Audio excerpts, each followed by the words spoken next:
Merci, Monsieur le Président, Monsieur le Ministre, Madame la Présidente de la Commission des Lois, Madame la Rapporteure. Je salue aussi le Président de la Commission Aménagement du Territoire et Transport, de Développement Durable, parce que bon, je crois que c'est aussi un lien fort. Et chers collègues, la période des Jeux Olympiques nous a collectivement fait découvrir un Paris quelque peu idéaliser une ville propre, des transports en commun fonctionnels et surtout une tranquillité publique que la capitale n'avait pas connue depuis des décennies. Cet épisode enchanté, malheureusement, n'aura duré qu'un été et concerné que quelques villes de France.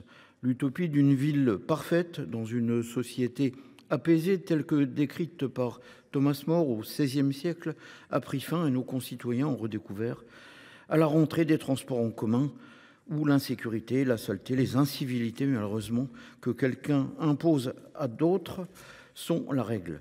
La reprise de l'examen de la proposition de loi relative au renforcement de la sûreté dans les transports, dont je salue le travail de la rapporteure et de ses collègues, interrompue en juillet dernier, devenait nécessaire, et en félicitant bien sûr les collègues députés et sénateurs d'être parvenus à un accord en commission mixte paritaire. En effet, le transport routier est l'un des principaux contributeurs aux émissions de gaz à effet de serre et à la pollution atmosphérique.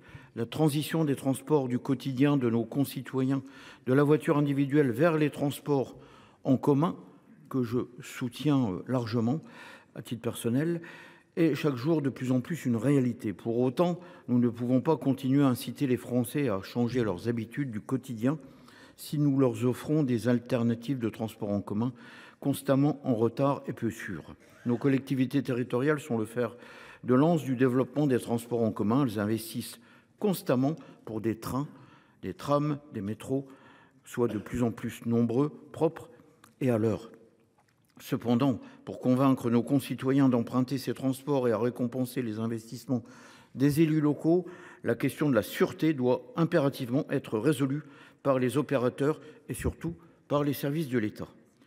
Monsieur le ministre, je me permets de vous le dire, la situation n'est aujourd'hui pas forcément satisfaisante en matière de sûreté dans les transports. En effet, la très nette augmentation des incivilités, des violences et plus particulièrement des violences sexuelles dans les transports en commun doit nous alerter. Nous devons nous adresser aux 3374 victimes de violences sexuelles dans les transports en commun enregistrées en 2024 par les services de police et de gendarmerie, plus 86% en près de 10 ans, donc depuis 2016, étude faite par l'Observatoire de la mission interministérielle pour la protection des femmes. Pour leur dire que ces violences devraient vraiment cesser. C'est notamment l'objet de cette proposition de loi qui a fait l'objet d'une CMP conclusive il y a un mois de cela.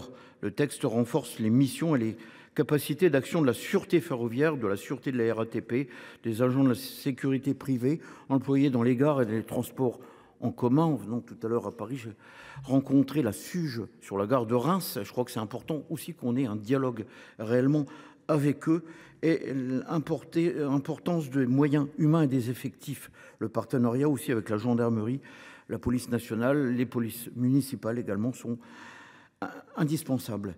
Il permet notamment un droit de poursuite sur la voie publique, un pouvoir d'éviction des transports en commun et la possibilité de prononcer une interdiction d'accès aux transports en commun. La capacité de ces agents de visionner les images de vidéosurveillance captées dans les transports pour identifier les auteurs sera étendue.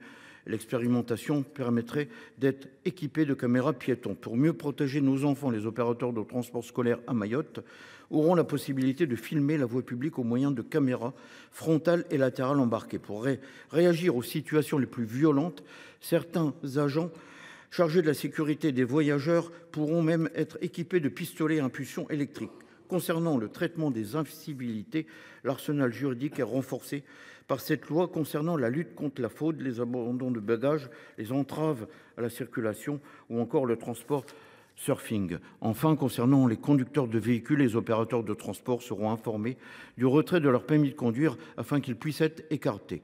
Seront aussi retirés les des services les agents condamnés pour des infractions violentes ou sexuelles ou à caractère terroriste. Voilà, mes chers collègues, l'objet de ce texte très attendu par les acteurs de transport en commun et surtout pour les usagers. Et les sénateurs du groupe Les Indépendants voteront en responsabilité les conclusions de la CMP sur cette proposition de loi. Je vous remercie.